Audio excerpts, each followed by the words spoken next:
এবার বাংলাদেশেও হতে যাচ্ছে ড্রোন তৈরির কারখানা, যেখানে আধুনিক ড্রোন তৈরি করা হবে। এই ড্রোন কারখানাটি তৈরি হবে চীনের সহায়তায়। ড্রোন কারখানাটি স্থাপন করবে বাংলাদেশ বিমান বাহিনী। প্রযুক্তির হস্তান্তর চুক্তির মাধ্যমে চীনের সঙ্গে যৌথভাবে বাংলাদেশের একটি আনম্যান্ড এরিয়াল ভেহিক্যাল ইউএভি বা ড্রোন উৎপাদন কারখানা স্থাপন করবে বাংলাদেশ বিমান বাহিনী। চলতি বছরের ডিসেম্বরের মধ্যেই প্ল্যান্ট স্থাপনের কাজ সম্পূর্ণ হবে বলে আশা করছেন কর্মকর্তারা। এর পাশাপাশি চীন বাংলাদেশ একটি বিমান কারখানাও তৈরি করতে পারে। এছাড়াও বিমান বাহিনীর কর্মকর্তা বলেন, বিশ্বজুড়ে বিমান সম্পর্কিত সরঞ্জামাদির অনেক চাহিদা আছে।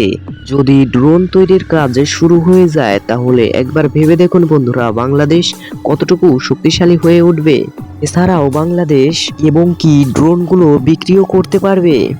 সুখবরটি কেমন লাগলো? ভিডিওটি ভালো লাগলে কমেন্ট করে যাবে এবং এই চ্যানেলটিকে সাবস্ক্রাইব করে আমাদের সাথেই থাকবে, যাতে পরবর্তী ভিডিওটি তোমরা পেয়ে যাও।